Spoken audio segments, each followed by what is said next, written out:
Welcome to all on a platform of Nisho Academy. आज हम class 12th की political science की first book politics in the contemporary world का chapter first and second का solution शुरू करने जा रहे हैं। Chapter first the cold War era and the chapter second the end of bipolarity. आप इस वीडियो की जो हम आज कर रहे हैं सॉल्यूशन वाली, इसका कंप्लीट एक्सप्लेनेशन देखने के लिए आप आई बटन में जो लिंक आ रहा है उसे क्लिक कर सकते हैं। साथ ही इस वीडियो के डिस्क्रिप्शन में जाके भी आप इस फर्स्ट एंड सेकंड चैप्टर की कंप्लीट वीडियो देख सकते हैं, ताकि सॉल्यूशन देखने से पहले आपको एक अंडरस्टैंडिंग आ जाए कि चैप्टर को हमने किस तरह से डिस्कस किया था और आपको क्वेश्चन समझने में आसानी हो। चलो शुरू करते हैं डेमो क्वेश्चन से। जैसे पहले क्वेश्चन है 1 मार्क्स का। जैसे कि आपको पता होगा सीबीएसई के अभी के 2019 का जो पैटर्न हुआ था बोर्ड के एग्जाम का, उसके अकॉर्डिंग 1 मार्क्स के 20 क्वेश्चन थे और 4 मार्क्स के क्वेश्चन थे और 6 मार्क्स के क्वेश्चन थे।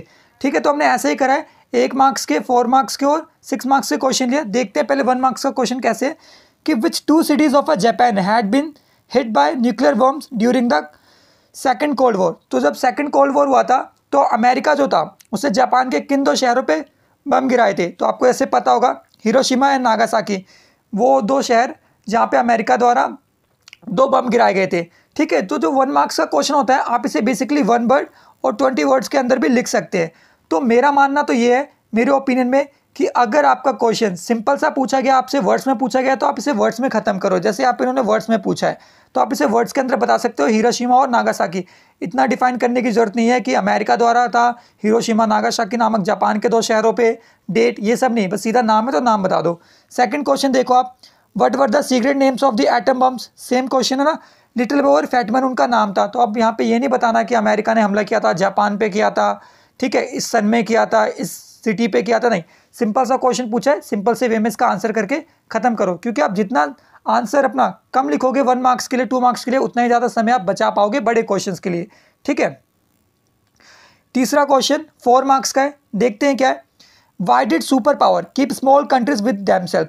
कि जो सुपर पावर थी वो स्मॉल कंट्रीज को अपने साथ क्यों रखती थी। तो जैसे कि हमने फर्स्ट वीडियो जब करी थी उसमें अच्छे से डिस्कस किया था, अच्छे से कार्टून्स और इमेजेस के साथ। ठीक है, तो हम बात करते हैं, small countries were of a great use to a large countries for the following reason. तो देखो, हमने शुरू करने से पहले अराउंड 10 वर्ड्स लिए और हमने बात कर लिया यहाँ पे कि जो स्मॉल कंट्रीज थी वो किस वजह से बेनिफिशियल थी सुपर पावर की। ठीक है, तो जो पहला पॉइंट है हमने क्या ले रखा है, देखो पॉइंट आप 1 2 3 4 भी लिख सकते हो और बुलेट पॉइंट पे भी ले सकते हो। मेरे ओपिनियन में 1 2 3 4 5 6 आपको जब लिखना चाहिए जब आप श्योरिटी ऑफ पॉइंट्स को लेके आपको पता है कि आप वो पॉइंट्स कंप्लीट कर दोगे। ठीक है, अदरवाइज आप बुलेट पॉइंट को ले लो, स्टार मार्क करके ले लो, ये अपना अपना तरीका है करने का। ठीक है, आपको जो मेन इंपॉर्टेंट वर्ड्स लगते हैं आप उन्हें, जैसे कि यहाँ पे ऑयल है, मिनरल्स है, तो आप इन्हें पेंसिल से या पेन से अंडरलाइन कर सकते हो। मैं आपको पेन से एडवाइस करूँगा, इतना टाइम नहीं होता कि हम पेंसिल उठाएं या ब्लैक पेन उठाएं। ब्लू पेन है, ब्लू से अंडरलाइन करके काम खत्म कर दो। ठीक है, okay, important resources like oil and minerals, large countries were dependent on a small countries. तो जो बड़े देश थे वो मिनरल्स के लिए, ऑयल्स के लिए छोटे देशों पे डिपेंडेंट रहते थे। क्यों? क्योंकि जो बड़े देश थे वो इंडस्ट्रियलाइजेशन की वजह से पहले से अपने रिसोर्सेज को ख़त्म कर चुके थे। अब उन्हें रिसोर्सेज के लिए छोटे देशों पे निर्भर रहना पड़ता था। जैसे कि आपने कोल्ड वॉर के समय देखा होगा, अमेरिका और यूएसएसआर दोनों के दोनों डिपेंडेंट थे स्मॉल कंट्रीज पे। Next, territorial entity from which super power could command there arms and the forces. तो यहाँ पे क्या कर सकती थी सुपर पावर, अपनी जो सेना थी वो रख सकती थी, और सेना को रखने के साथ साथ अपने खर्चों को भी पूरा कर सकती थी। किसकी मदद से? छोटे देशों की मदद से, है ना। थर्ड पॉइंट देखते हैं यहाँ पे क्या है, military locations from where super power could have spy of each other. तो यहाँ पे क्या कर सकती है सुपर पावर, एक दूसरे पे नज़र रख सकती है, जासूसी का काम कर सकती है। जैसे कि आपने U2 विमान इंसिडेंट पढ़ा होगा कि अमेरिका और यूएसएसआर किस तरह से एक दूसरे के ऊपर स्पाई रखते थे। ठीक है, तो इस तरह से भी यूज़ में लाया जाता था स्मॉल कंट्रीज़ को सुपर पावर द्वारा। ठीक है, इकोनॉमिकल हेल्प, तो आपको पता होगा जो सुपर पावर थी उन्हें काफ़ी इकोनॉमी की नीड पड़ती थी, काफ़ी पैसे की, जिसमें वो किसकी मदद लेते थे, स्मॉल कंट्रीज़ की, स्मॉल नेशन की वो हेल्प लिया करते थे। Including a large number of a small nation involve in the alliance were being able to afford military expenditure. ठीक है, तो जो छोटे छोटे नेशन थे ये काफ़ी हेल्प कर जाते थे किसकी, बड़े नेशंस की, किस चीज़ को लेकर, फाइनेंशियल कंडीशन को लेकर, पैसों को लेकर। ठीक है, और एज अ अलायंस के रूप में भी इनकी हेल्प करते थे। ठीक है, अब आपको एक काम और क्या करना है, देखो जब भी 4 या 6 मार्क्स का क्वेश्चन होगा उसमें आपको कंक्लूजन लिख के आना है। आप कहोगे सर इसका क्या बेनिफिट है। देखो, कंक्लूजन आपके क्वेश्चन को एक अच्छा फ्रेमवर्क दे देता है, टीचर को समझ आता है कि हाँ इस बच्चे ने क्वेश्चंस को समझा है, और साथ साथ ये एक अच्छा ओपिनियन दे रहा है कि ये क्वेश्चन कैसे होना चाहिए था, वॉट शुड बी की जगह what ought to be. Should be में उस बच्चे ने एडवाइस कर दिया, वो ought टू बी बोल के क्या कह रहा है, वो बताना चाहता है कि ये किस तरह से होना चाहिए। ठीक है, तो देखते हैं कंक्लूजन क्या है, और कंक्लूजन हमें जो लिखना है वो ऑप्टिमिस्टिक लिखना है, पॉजिटिव लिखना है, नेगेटिव नहीं लिखना है। The independence of the smaller nation by living in faction of a super power was being fix to enable them to maintain their own freedom.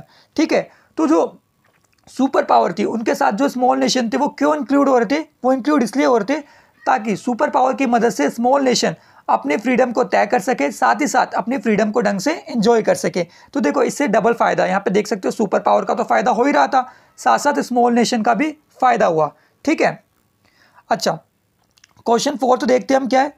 Question 4 हमारा describe the consequences of a cold war. तो हम बात कर रहे हैं कि cold war, ठीक है, कि क्या कॉन्सिक्वेंसेस थे। अब आपको पता होगा, देखो कॉन्सिक्वेंसेस किसी इवेंट के खत्म होने के बाद शुरू होते हैं और कॉजेज किसी इवेंट के शुरू होने के समय शुरू होते हैं। ठीक है, जब कोल्ड वॉर शुरू हुआ होगा तो उसके कुछ कारण होंगे, जिसे हमने कॉजेज बोला है ना, कि अमेरिका और रशिया लड़ रहे थे आपस में। ठीक है, और कॉन्सिक्वेंसेस क्या होते हैं जब इंसिडेंट खत्म हो जाता है। तो हम बात करते हैं क्या कॉन्सिक्वेंसेस रहे। समटाइम कुछ पॉइंट्स ऐसे होते हैं जो कॉजेज और कॉन्सिक्वेंसेस दोनों में कॉमन होते हैं, तो जिसको लेके हमें ना ज़्यादा टेंशन नहीं लेनी। ठीक है, the rise of a unipolar world. तो आपको पता होगा जब कोल्ड वॉर 1991 में खत्म हो गया तो एक ही सुपर पावर रह गई, वो अमेरिका थी, जिसकी वजह से पूरी दुनिया एक हो गई। ठीक है, यूनिपोलर वर्ल्ड में कन्वर्ट हो गई। ठीक है, formation of a military treaties. अब हमें पता है कि 1955 में यूएसएसआर ने वारसा बनाया। अब यूएसएसआर ने वारसा क्यों बनाया? क्योंकि ऑलरेडी 1949 में अमेरिका नाटो बना चुका था। तो आप देख सकते हो कॉन्सिक्वेंसेस क्या हुए, कोल्ड वॉर की वजह से ये लोग अपने मिलिट्री अलायंसेस को बना रहे थे। The rise of the non aligned movement. तो आपको पता होगा कि 1955 में बार्डुंग समिट हुआ था। ठीक है, उसके बाद बेलग्रेड में 1961 में पहला समिट हुआ जहाँ पे नॉन अलाइंड मूवमेंट सामने आया। ठीक है, इसकी कंप्लीट एक्सप्लेनेशन दी हुई है आपको चैप्टर 1 में। आपको वीडियो के नीचे सॉल्यूशन, ये जो हम वीडियो कर रहे हैं इसके नीचे लिंक मिल जाएगा, वहाँ से देख लेना जाके, या प्लेलिस्ट में जाके देख सकते हो। ठीक है, ताकि आपकी एक डेप्थ अंडरस्टैंडिंग बन जाए इन चीज़ों को समझने की, क्योंकि हमने तो ये डेमो क्वेश्चन ही लिए हैं, क्वेश्चन तो और भी किसी चीज़ पे आ सकते हैं। ठीक है, तो नॉन अलाइंड मूवमेंट क्या था? बेसिकली एक ऐसा मूवमेंट था जिसने कोल्ड वॉर को काफ़ी रोकने की कोशिश करी और ये काफ़ी अच्छा कॉन्सिक्वेंसेज आया था। ये पॉजिटिव कॉन्सिक्वेंसेज है। Arms race began. तो क्या हुआ, कोल्ड वॉर की वजह से आर्म्स रेस शुरू हो गया। ठीक है, तो एक अच्छा कॉन्सिक्वेंसेज क्या कह सकते हो कि 1991 के बाद जो आर्म्स रेस शुरू हुआ था वो उसके बाद खत्म होता हुआ दिखाई दिया। Competition in the scientific technical field by the competition of a super power. तो आपको पता होगा अमेरिका और यूएसएसआर काफ़ी ज़्यादा कॉम्पिटिशन में थे। जब यूएसएसआर ने पहला अपना स्पेस मिशन भेजा था, ठीक है, उसके बाद अमेरिका ने भेजना शुरू किया, तो काफ़ी बड़े लेवल पे देख सकते हो इन दोनों देशों ने एक दूसरे को कॉम्पीट किया। अच्छा, यूएन की वर्किंग पावर का कम होना, एफिशिएंसी का। तो आप देख सकते हो कि अमेरिका और यूएसएसआर काफ़ी ज़्यादा वीटो का यूज़ करते थे। यूएसएसआर ने अकेले इतनी वीटो का यूज़ किया था जितना बचे हुए 4 देशों ने, चाइना, फ्रांस, ब्रिटेन और अमेरिका ने नहीं किया था, जिसकी वजह से जो यूएन की वर्किंग कंडीशन थी वो काफ़ी ख़राब हो गई थी। ठीक है, हालांकि यूएन ने बहुत अच्छा रोल प्ले किया, जिसकी वजह से यूएन आज भी एग्जिस्ट करता है। अब हम कंक्लूजन देख लेते हैं क्या है। The end of the cold war give a word to a unipolar world due to which the tension going on the world ended. ठीक है, तो जो कोल्ड वॉर था उसके खत्म होने से क्या हुआ, जो टेंशन चल रहा था ना कोल्ड वॉर को लेकर, किसके बीच, अमेरिका और यूएसएसआर के बीच, वो खत्म हो गया। अब वर्ल्ड यूनिपोलर हो गया। ठीक है, तो अब इतनी टेंशन नहीं रहेगी कि हमें किसको ज्वाइन करना चाहिए, यूएसएसआर को, अमेरिका को। तो वर्ल्ड के अंदर एक तरह से पीस स्टेबलाइज हो गया after the end of cold war. ठीक है, नेक्स्ट क्वेश्चन देखते हैं हमारा क्या है। 5th, what is the new international economic order, state it's 4 features. तो आपको बताना है नियो क्या था और नियो की 4 विशेषताएं बतानी है। देखो अब क्वेश्चन में यहाँ पे मैंने पूछा 4 फीचर, इसका मतलब ये नहीं कि आप 4 फीचर लिखोगे, 5 भी लिख दो, 6 भी लिख दो, टू प्ले सेफ। ठीक है, एक अच्छा खेलने के लिए। क्या पता आपका एक जो आप फीचर लिख रहे हो वो फीचर नॉन रिलेवेंट लिख दिया आपने गलती से, तो अगर आप 4 की जगह 5 लिखोगे तो टीचर उसकी जगह आपको नेक्स्ट के मार्क्स दे देगा। ठीक है, तो याद रखना, इससे कोई फ़र्क नहीं पड़ता, आपका थोड़ा सा टाइम जाएगा बट आपको लिखना चाहिए मेरे ओपिनियन में। अब बात करते हैं हम कि नियो क्या था। देखो most of the countries involve in the non aligned movement were newly independent. तो जो नियो थी ना, नियो कुछ नहीं था, नियो एक नई तरह की किस्म थी, वैरायटी थी किसकी, नॉन अलाइंड मूवमेंट की।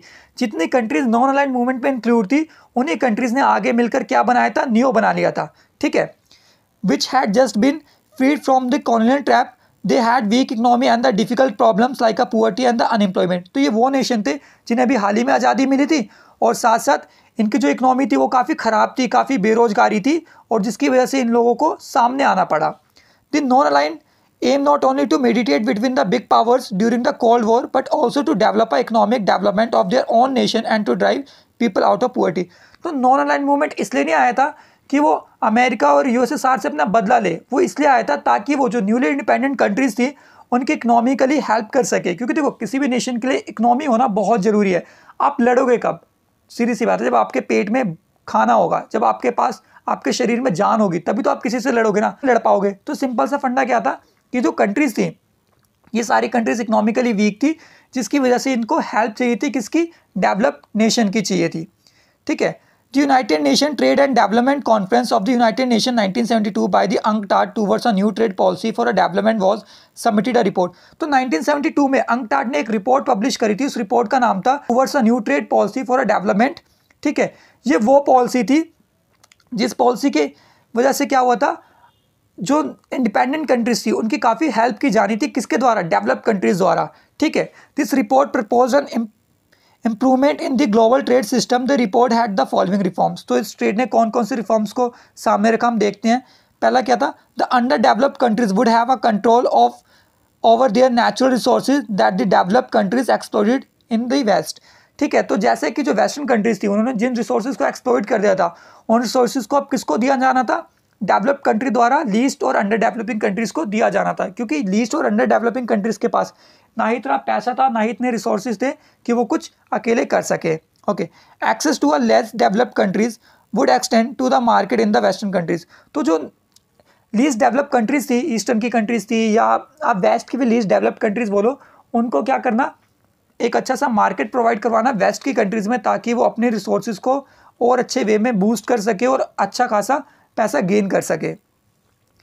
Under developed countries will be able to sell their goods and the trade will be beneficial for the poor countries. ठीक है। जो अंडर डेवलप्ड कंट्रीज होगी वो अपने सामानों को बेच सकेगी, साथ ही साथ अपना प्रॉफिट जमा कर सकेगी। Okay. The technology cost being brought from the best will be reduce. अब जो टेक्नोलॉजी, देखो आपको पता होगा कि टेक्नोलॉजी में अच्छा कौन था? वेस्टर्न कंट्रीज थी, जैसे अमेरिका की बात कर लो, ब्रिटेन की, फ्रांस की, है ना। तो यही वो कंट्री थी जिन कंट्रीज को हेल्प करनी थी, किसकी? लीस्ट डेवलप्ड कंट्रीज की। तो जो टेक्नोलॉजी थी उसका प्राइस कम कर दिया गया था लीस्ट डेवलप्ड कंट्रीज के लिए। The under developed countries will have an increase role in international economic resources. ठीक है। तो जो लीस्ट डेवलप्ड कंट्रीज है उन्हें काफ़ी ज़्यादा मदद दी जाएगी, ताकि वो इंटरनेशनल मार्केट में आए, अपने प्रोडक्ट को सेल आउट करें और अपने बिजनेस को अच्छे से रन करें। तो कंक्लूजन देखते हैं हम इसका क्या है।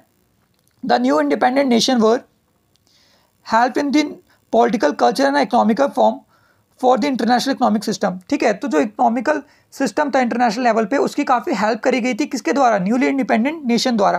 क्योंकि इनके पास रिसोर्सेज काफ़ी ज़्यादा थे, और अगर ये अपने रिसोर्सेज को प्रॉपर मैनर में यूज़ करते तो वो क्या कर सकते थे? दूसरे नेशन की भी हेल्प कर सकते थे, साथ साथ अपनी भी कर सकते थे। ठीक है। अब हम आगे बढ़ते हैं, सेकेंड चैप्टर शुरू करते हैं।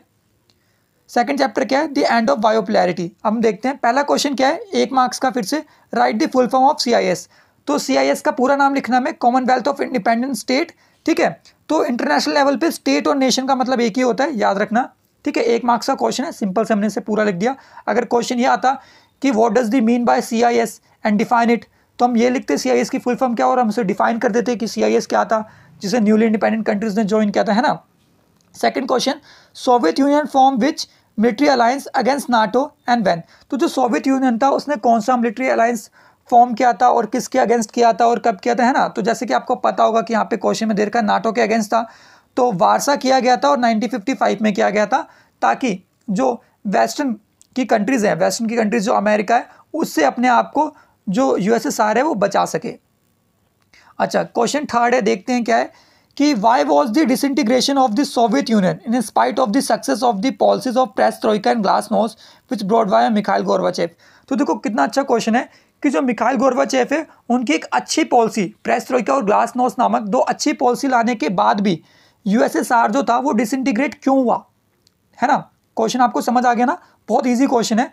आपको इसे देखो, ये क्वेश्चन घुमा दिया गया है बस थोड़ा सा, हालांकि ये क्वेश्चन देखो क्योंकि मैंने खुद से फ्रेम किया है तो मैं आपको ये समझाना चाहता हूँ कि क्वेश्चन क्या होते हैं एग्जाम में, घुमा दिए जाते हैं बट उनके आंसर सेम ही रहते हैं जो आप लोगों ने ऑलरेडी डिस्कशन में पढ़ा होता है और अपनी किताबों में पढ़ा होता है।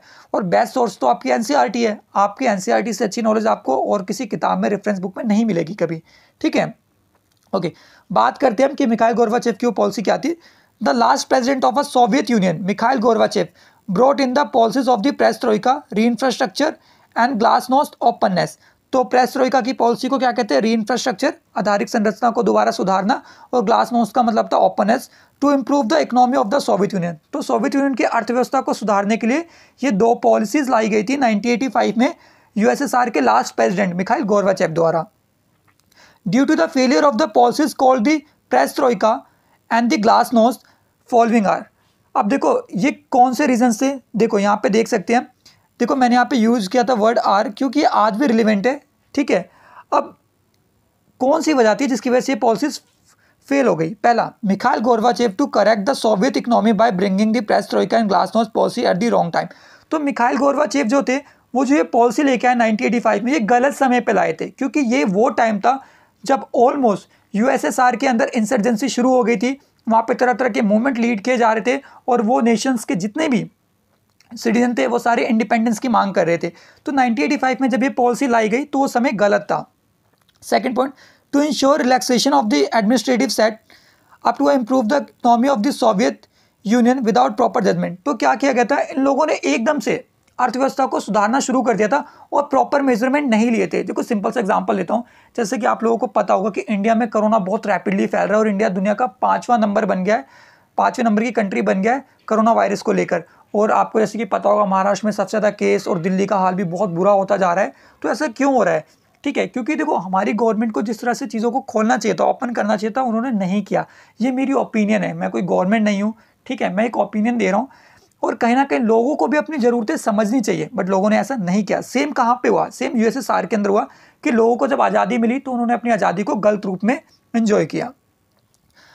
Okay, to exploit the economic reform by the Soviet Union, ठीक है। तो जो रिफॉर्म लाए गए थे उसे सोवियत यूनियन की जो जनता थी उसके द्वारा अपोज किया गया था, ठीक है। The International Monetary Fund and the World Bank are aided economic reform, it is a recognisation of the freedom of the Soviet Union. तो क्या हुआ था, जो वर्ल्ड बैंक था और जो इंटरनेशनल मॉनेटरी फंड था उन्होंने पेरेस्ट्रोइका और ग्लासनोस्ट नामक जो पॉलिसीज थी उसको समर्थन ही नहीं दिया था किसी वे में, जिसकी वजह से क्या हुआ था, इनको काफ़ी लॉस हो गया। अब देखते हैं इसका कंक्लूजन क्या है। The reform were correctly introduce by Mikhail Gorbachev but it was wrongly used by the Soviet people. जो रिफॉर्म थे वो तो ठीक थे मिखाइल गोर्बाचेव के, बट वो जब लोगों के सामने रखे गए तो वो काफ़ी गलत वे में रखे गए, लोगों ने उसे काफ़ी गलत वे में लिया, ठीक है। देखते हैं नेक्स्ट क्वेश्चन फोर्थ क्या है। Right the reasons for the disintegration of the Soviet Union. तो सिंपल सा क्वेश्चन है, आपको कारण बता देने कि सोवियत यूनियन का डिसइंटीग्रेशन क्यों हुआ था, क्या रीजंस थे, क्या कॉजेज थे। तो देखते हैं कौन से रीजंस है। ये रे फॉलोइंग रीजंस। पहला, the failure of the Soviet Union to meet the political and the economical aspiration to a masses. तो जो सोवियत यूनियन था वो बड़े लेवल पे जनता की जो ज़रूरतें थी, जो आकांक्षाएं थी, उसे पूरा नहीं कर पाया था। Second, being the bureaucracy on the Soviet system, ठीक है। जो सोवियत सिस्टम की ब्यूरोक्रेसी थी वो काफ़ी ज़्यादा ही टाइट थी, काफ़ी सख्त थी, आम जनता की ज़रूरतों को इग्नोर कर रही थी, ठीक है। To oppose the reform made by the Mikhail Gorbachev. अब मिखाइल गोर्बाचेव जो पॉलिसी लेके आए थे जो वास्तव में ठीक थी, पेरेस्ट्रोइका और ग्लासनोस्ट नामक, उसे वहाँ की आम जनता द्वारा अपोज कर दिया गया था, उसका समर्थन नहीं किया गया था, जिसकी वजह से बहुत बड़े लेवल पे ये कॉज रहा यूएसएसआर के डिसइंटीग्रेशन का। Okay, to be authoritarian of the system. अब बात करते हैं जो सोवियत सिस्टम था वो क्या था, अथॉरिटेरियन सिस्टम था सोवियत सिस्टम का, जहाँ पे ज़्यादातर पावर्स किसके हाथ में थी, ज़्यादातर छोड़ो ऑलमोस्ट पावर थी वहाँ की एडमिनिस्ट्रेशन और गवर्नमेंट के हाथों में, आम जनता के पास कोई पावर थी नहीं, ठीक है। The desire of a Boris Yeltsin to be the first president of Russia. जो बोरिस येल्सिन थे जिन्होंने यूएसएसआर की, जब 1991 में यूएसएसआर का डिसइंटीग्रेशन हुआ था, वो बहुत बड़ा रोल प्ले किया था और ये यूएसएसआर की डिसइंटीग्रेशन के बाद रशिया के पहले प्रेसिडेंट बने और ये चाहते थे शुरू से कि मैं रशिया का पहला प्रेसिडेंट बनूं, जिसकी वजह से इन्होंने बहुत बड़े लेवल पे मूवमेंट को लीड किया था। Okay, the resurgence of the nationalist feeling and the desire of the sovereignty. अब क्या होता है, जो लोग थे उनके अंदर नेशनलिज्म की फीलिंग आ जाती है, वो इंटीग्रिटी की मांग करते, कहते नहीं हमें तो सॉवरेनिटी चाहिए, हमें तो अलग अलग नेशन चाहिए, जिसकी वजह से 1991 में जो यूएसएसआर था उसका 15 नेशन में डिसइंटीग्रेशन हुआ था, जैसे रूस, बेलारूस, यूक्रेन, ठीक है। अच्छा, कंक्लूजन देखते हैं इसका क्या है। The dissolution of the Soviet union brought about the end of the cold war after which a polar world was born. तो आपको पता होगा कि क्या होता है जब यूएसएसआर का डिसइंटीग्रेशन होता है उसके बाद यूनिपोलर वर्ल्ड सामने आता है और उससे फ़ायदा क्या होता है, जो कोल्ड वॉर है वो पूरी तरह से ख़त्म हो जाता है और एक ही सुपर पावर सामने आती है जो अमेरिका होती है। अच्छा, क्वेश्चन 5 देखते हैं। What is the consequences of A disintegration of a USSR. तो यूएसएसआर के कॉन्सिक्वेंसेज क्या थे डिसइंटीग्रेशन के, ठीक है। अब जो यूएसएसआर खत्म हुआ, अब उसके खत्म होने के बाद कौन से कॉन्सिक्वेंसेज आए, ठीक है। Consequences can be a positive and the negative also, ठीक है, इससे कोई फर्क नहीं पड़ता। तो हम देख लेते हैं कौन कौन से है। सो दीज आर कॉन्सिक्वेंसेज, पढ़ते हैं क्या है। This disintegration of the Soviet Union change the world political scene. The Soviet Union ended as a superpower and it was now America as the only superpower and the world turned unipolar. America dominated the world. तो जैसे कि आपको पता है जब 1991 में USSR खत्म हो गया तो एक ही सुपर पावर रह गई, वो सुपर पावर कौन थी, अमेरिका। और अमेरिका ने क्या करा, यूनिपोलर वर्ल्ड को आगे लीड करा, ठीक है। The Soviet union fusion caused the automatic and of the cold war. तो सोवियत यूनियन का खत्म होना ही अपने आप पे कोल्ड वॉर का खत्म होना था, उसके लिए कोई अलग से सिनेरियो शुरू नहीं हुआ। जैसे सोवियत यूनियन खत्म हुआ, अमेरिका सुपर पावर बना। अब अमेरिका लड़ाई किससे लड़ता, सामने तो कोई था ही नहीं लड़ने के लिए, तो कोल्ड वॉर अपने आप खत्म हो गया। Communism came to an end in the Eastern European countries and a multi-party democratic system of a government was established, ठीक है। तो क्या होता है, जो यूरोप की कंट्रीज होती है वहाँ पे क्या होता है, जो कम्युनिज्म होता है वो चेंज हो जाता है और कम्युनिज्म की जगह वहाँ पे डेमोक्रेसी ले लेती है। तो जैसे कि आपको पता होगा कि पहले यूरोप की कंट्रीज होती है वो ज़्यादातर यूएसएसआर के ऊपर डिपेंडेंट थी, जिसकी वजह से वहाँ पे जो सिस्टम था वो कम्युनिज्म था और वो आगे चल के किस में कन्वर्ट हो गया, डेमोक्रेसी में कन्वर्ट हो गया, ठीक है। This Soviet disintegration caused a serious shock to the third world countries because these countries received financial, military and technical support from the Soviet Union. The dissolved republic no longer have the capacity to help. It is in this context that the third world is facing a threat of a neocolonialism. तो आपको पता होगा जैसे USSR का disintegration होता है तो सबसे ज़्यादा प्रॉब्लम किसको आती है, सबसे ज़्यादा प्रॉब्लम आती है न्यूली इंडिपेंडेंट नेशन को, जिसे आप नॉन अलाइनमेंट मूवमेंट वाले नेशंस भी बोल सकते हो, क्योंकि ये वो नेशन थे जिनकी सबसे ज़्यादा मदद यूएसएसआर द्वारा की जाती थी। और जैसे यूएसएसआर का विघटन होता है सबसे ज़्यादा लॉस इनको ही होता है। और यहाँ पे कहने का मतलब सबसे ज़्यादा लॉस इंडिया के लिए है, क्योंकि आपको पता होगा इंडिया का सबसे बेस्ट फ्रेंड कौन था, वो था यूएसएसआर, क्योंकि अमेरिका से हमारे 1991 से पहले कोई अच्छे रिलेशन नहीं थे। तो जैसे ही यूएसएसआर का डिसइंटीग्रेशन होता है उसके बाद ही हमारी जो इकनॉमी होती है वो काफ़ी बिगड़ जाती है। उसके बाद आपने सुना होगा कि इंडिया में एलपीजी आती है। एलपीजी की पॉलिसी आने की सबसे बड़ी वजह क्या होती है, यूएसएसआर का डिसइंटीग्रेशन हो जाना, ठीक है। Okay, the market economy of the world was strengthened by the force of a long repression and the denial civil liberties. This is how democratic process got a boost, ठीक है। तो आपको जैसे कि पता होगा कि एक लंबे समय के बाद क्या था, जो मार्केट था उसमें एक चेंज आया था। और चेंज आने की वजह देखो, आपको पता है कि लंबे समय के बाद चेंज आएगा तो कैसा आएगा, या तो पॉजिटिव आएगा या नेगेटिव आएगा।